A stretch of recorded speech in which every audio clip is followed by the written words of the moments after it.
Being normal is no longer safe. It is a suicide pact. If you do what everyone else does, you will get what everyone else gets. And I want you to honestly look at what everyone else has right now. Look at the average person in the grocery store. Are they financially free? No. Are they physically vibrant? No. Are they fulfilled? No. They are stressed, medicated, and waiting for a retirement that is mathematically unlikely to happen. This is the default setting of modern society. If you follow the common sense advice, go to school, keep your head down, fit in, you aren't heading towards safety. You are standing on a conveyor belt that is moving slowly, but relentlessly, toward regret. You have been told that the herd protects you. That is a lie. In 2026, the herd is the most dangerous place you can be. The herd is being led into a slow-motion economic and spiritual collapse. You aren't failing because you are broken. You are failing because you were handed a broken map. To win, you have to do something that feels incredibly dangerous. You have to step off the conveyor belt. You have to stop looking at the person next to you for direction. But before you can walk away, you need to understand why your own body is screaming at you to stay in line. So, if the herd is wrong, why is it so terrifying to walk the other way? Why does standing out feel physically painful? It's not because you are weak. It is because you are running on ancient software. Tens of thousands of years ago, human survival depended entirely on the tribe. So, your brain evolved a chemical enforcement mechanism to keep you in line. When you agree with the group, it feels warm. It feels safe. That is dopamine. When you deviate from the group, when you speak up, or dress differently, or take a risk, your internal alarm bells scream. That is cortisol. Think about the panic you feel right before you post a video. Or when you speak up in a meeting against the majority, your heart races, your palms sweat. Why? There are no predators in the room. You aren't going to die. But your brain doesn't know that. It treats social rejection as a death threat. This is called evolutionary mismatch. The software that saved your ancestors is the exact same software that is suffocating you today. This is the trap. Your safety instinct is sabotaging your success instinct. Your biology is optimizing for a world that no longer exists. It is screaming at you to seek the warmth of the crowd. But here is the problem with the modern crowd. They aren't just safe. They are sedated. They are drowning in a misery that doesn't scream, it whispers. It is a quiet, suffocating misery. And if you don't recognize the symptoms, you will rot in it without even realizing you are dying. Your goals don't just die inside you. They get murdered by the people around you. Here is the scene. You announce a big ambition. You expect a cheer. But instead, you get a weird silence, a subtle pause.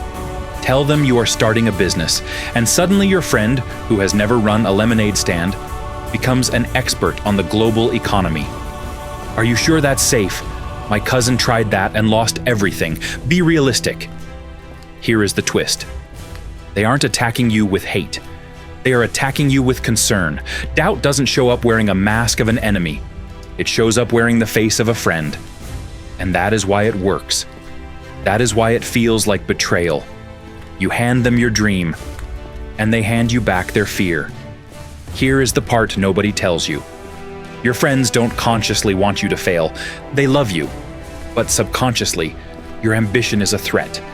If you rise, they have no excuse for staying down. Your ascent exposes their stagnation. So, without even realizing it, they try to pull you back down to the crab bucket, to make themselves feel safe again. In ancient cultures, they called this the evil eye. They believed that envy could physically destroy a fortune. Whether you believe the mysticism or not, the psychology is real. When you tell people your plans, you are handing them a weapon. You are giving them the power to suffocate your potential with their fear. Think about a seed. You are trying to grow an oak tree. But right now, your idea is just a sprout. It is fragile. If a storm hits an oak tree, the tree stands. If a breeze hits a sprout, the sprout snaps. The doubts of other people are the storm. When you are just starting, you don't have the root system to withstand their skepticism. One passive-aggressive comment can kill your momentum for a month. So, you must protect the sprout. You must build a wall of silence around your ambition. You don't need their permission. You don't need them to get it. You need to protect the work until it is strong enough to fight back. But holding this silence is painful. It creates a burning pressure inside your chest. And that brings us to the most important part of the philosophy, using that pressure as fuel. So, if the herd is walking off a cliff, what is the strategy? It is simple, but it is terrifying. You must adopt the rule of inversion. If you want what the 1% have, you must do what the 99% refuse to do. Look at the default behavior of society and do the exact opposite. Let's look at the defaults. The default diet is high sugar, processed food, and constant snacking. Inversion. You eat whole foods, you fast, you prioritize protein. While they crash at 2 p.m., you have stable, relentless energy. The default financial strategy is to buy things you don't need with money you don't have to impress people you don't like. Inversion. You live below your means, you buy assets, not liabilities. You own your time while they are renting theirs. The default media diet is outrage, celebrity gossip, and 15-second dopamine hits. Inversion. You read books, you study history. You develop the ability to focus like a laser while the herd scrolls TikTok with the attention span of a caffeinated goldfish. This is the algorithm for escaping the matrix. Whenever you are faced with a decision, ask yourself, what would the average person do? And then run in the opposite direction.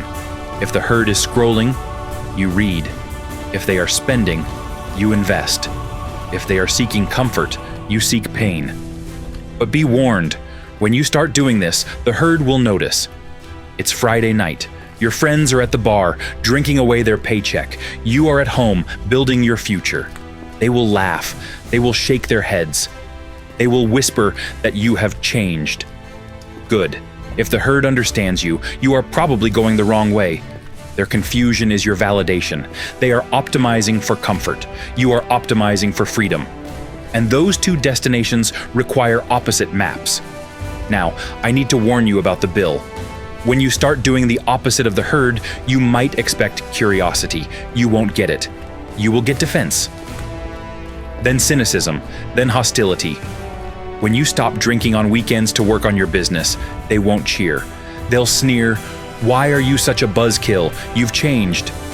When you refuse to buy the new car because you are buying assets, they won't nod in respect. They'll whisper, "Why are you so stingy? Live a little." This is the lone wolf tax. Your evolution acts as a mirror to their stagnation. By stepping out of line, you are silently screaming that their lifestyle is a choice, not a necessity. And that makes them hate you. So they will try to pull you back. Not because they care, but because they need you to be normal, to validate their own fear. This leads to a period of time I call the wilderness. This is the gap between leaving the 99% and finding the 1%. In this gap, you will be alone. You will be misunderstood. You will be the weird one at every family gathering. Most people break here. The wilderness is deafening. The silence is too loud, so they run back to the noise of the herd just to feel safe. Do not run back. You must reframe this loneliness immediately. You aren't isolated. You are updating. You are downloading a new operating system, and your old network can't handle the bandwidth. Loneliness is not a sign that something is wrong. It is the price of admission to the top. It is better to walk alone in the right direction than to follow the herd off a cliff. Hold the line. The new tribe is waiting for you on the other side. But you have to cross the desert alone under a sun that burns to meet them. We are done with the theory. Now you have a decision to make. You can continue to be a tourist. Buy new journals, start new diets, pivot your business every 3 months. You will feel busy. you will feel excited. But let me promise you this: 5 years from now, you will be in the exact same place, just older, poorer, and more exhausted. Or you can become a pro. Make peace with the boredom. Stop looking for entertainment in your work and start looking for mastery. Realize that the magic isn't hidden in a new strategy. It is hidden in the work you are avoiding because it feels dull. The tourist chases noise. The pro chases silence. The tourist wants the applause. The pro wants the reps. The view from the peak is spectacular, but it is reserved strictly for those who fell in love with the climb. Success isn't flashy. It isn't a movie. It is doing ordinary things with extraordinary consistency. If you are ready to stop chasing excitement and start building a legacy, hit subscribe. Stop looking for the magic pill. Do the boring work. Become the pro.